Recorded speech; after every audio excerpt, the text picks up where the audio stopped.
Hey, what's up guys? Colin here. Thanks for joining me in my first ever how-to video. Today we're going to be priming some minis using gesso.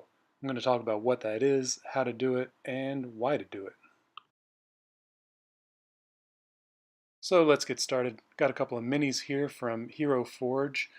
This one is a tiefling wizard that I'm painting for a friend of mine.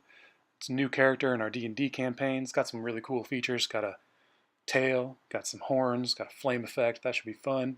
And then I've got this one. This is actually me. My brother and his fiance gave me this one for Christmas last year. Very cool gift. Gonna have a mini of myself, so excited to see how this one turns out. Let's just set these guys aside for the moment where they will be nice and safe. They are delicate. Over here we got a palette. Nice worn out, broken in palette. You can see this guy's got a few miles on it, but that doesn't matter. And we have an old crappy brush. This one is the Citadel starter brush. If you guys have been painting for very long, you probably have one of these sitting around. It's kind of a go-to old crappy brush for a lot of people. Check out the bristles on that thing. No good. Doesn't matter. We're just going to be kind of smearing this stuff on.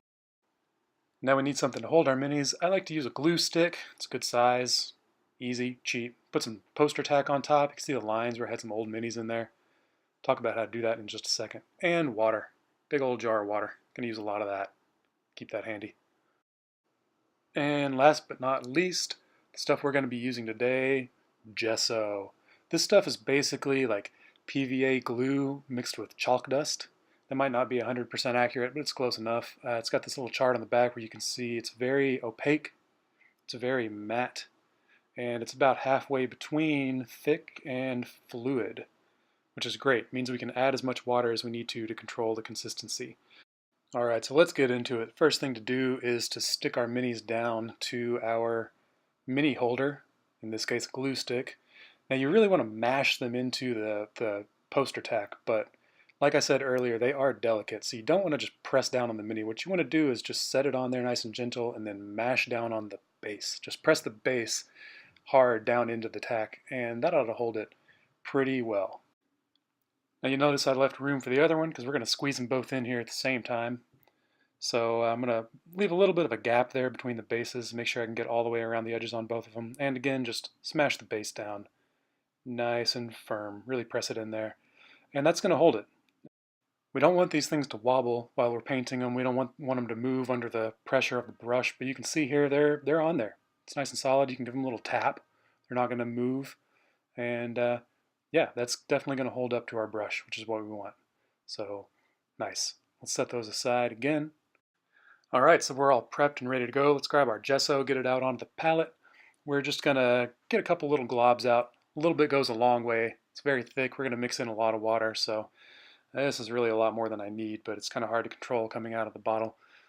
But that is okay. So I'm gonna grab my water here and show you guys, because I keep this out of frame most of the time. So let me just show you here. Whenever I go to the water, I'm just gonna dunk my brush, swish it around, load it up with water, and take all that water over to the palette. I'm not draining the brush at all. I want as much water in there as I can get because I've got to thin that gesso out quite a bit to get it to the right consistency. So you can see me adding my water here, and let me show you guys actually a little bit closer what this looks like. You can see the gesso thinning out, becoming a little bit transparent, and it's a little bit hard for you to see the consistency of it, but you can tell that it's definitely thinning out, becoming a lot more fluid as I add the water, just like you would expect. So I'll do a little test swipe on my lid here, and you can see what that looks like. Fairly transparent, pretty fluid, easy to spread around. So that's good. We're ready to go. So I'll grab my minis, load up my brush, and I'm getting a nice big bristle full of this stuff. I'm not going to wipe off the excess or anything because I'm just going to smear it around. It's kind of like buttering toast. So you get a good glob on there, and you just spread it. Make sure you cover everything. And that's basically all there is to it. I'm going to talk about some of the finer points as we continue the video, but if this is as far as you make it, then you're in good shape. You're ready to go. So let's talk about why we do this instead of using a spray-on primer. Obviously, if you're doing a big batch, if you have a lot of minis to do all at once, if you have a model that has lots of individual parts, then priming it this way is going to take forever. You definitely want to go with a spray if you're doing big batches. But even though this method is quite a bit more time consuming, it's actually deceptively pretty quick. This video is condensed a little bit, but it took me just under 20 minutes to get both of these done, and I did 2 coats on one of them, which I didn't really have to do, but I did. So, call it 7 or 8 minutes for a mini like this. It really is quick, because you, again, don't have to be at all precise. You're just smearing it on. And I'll get a little bit closer view here for you to see. I'm just really trying to make sure I don't miss any spots. Get a nice even coverage all over it, and that's kind of it. Another thing that's great about this method is that it's like a practice run. You get to paint your model without worrying about making mistakes. You get to put the brush to every little part and figure out how, when it comes time to paint, you're going to do that really well.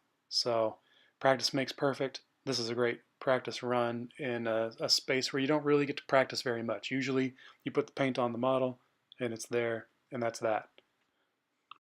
Another advantage this has over the spray priming is that it's basically foolproof. If you're like me, you've had some problems with sprays before, getting weird textures in there or spraying too much or too little. Maybe you live somewhere really humid and the spray just doesn't work at all or is really temperamental. So if you're having problems with the spray primer, if you can't get it right and you don't know why, definitely give this a shot, because it's really hard to mess up. If you just get the consistency right, you just mix in enough water, it's going to be good. If you mix in too much water, it'll be a little bit on the thin side. You'll have to do another coat, but it's not the end of the world. It's going to work out just fine. If it's too thick, hopefully you figure that out when you're priming the base and not the mini. But again, pretty hard to do. Just make sure it's a little bit transparent on whatever surface you test it on, and you're going to be fine. And last but not least, this stuff is cheap. You'll have to do your own price comparisons for wherever you live, whatever supplier you prefer, but at least in my case, I could get a 64-ounce bottle of gesso, which is literally a lifetime supply. I will never paint enough minis to go through that whole thing. And it costs less than one spray can of any primer from any model company. It's about 17 or 18 bucks for a half gallon of the stuff. And will literally prime all the models I'm ever going to paint for the rest of my life. So if you're on a budget, that's really nice. Another cool thing about the gesso is that it mixes really nicely with acrylic paint. So if you wanted to tint your primer, if you wanted to prime your model with blue or green or gray or whatever, you could do that with just a little drop of paint mixed in to the primer. It's going to make obviously a much lighter tint than just the paint, because you have a lot of very strong white in the primer. But if you like to build your colors up over lots and lots of layers like I do, then tinting your primer could be a good experiment for you. But that's about all the talking I have to do, so I'll bring in some music to close out the last couple minutes here. Like I mentioned before, this is my first ever how-to, so I welcome any and all feedback from you guys. If there's anything you really liked about the video or didn't like about the video, anything I can do better in the future, I'd like to bring you some more how-tos, so let me know how I can improve. And if you have any requests about mini painting or other stuff, maybe I could make a video for that. So hit me up in the comments. Thanks again for watching, guys.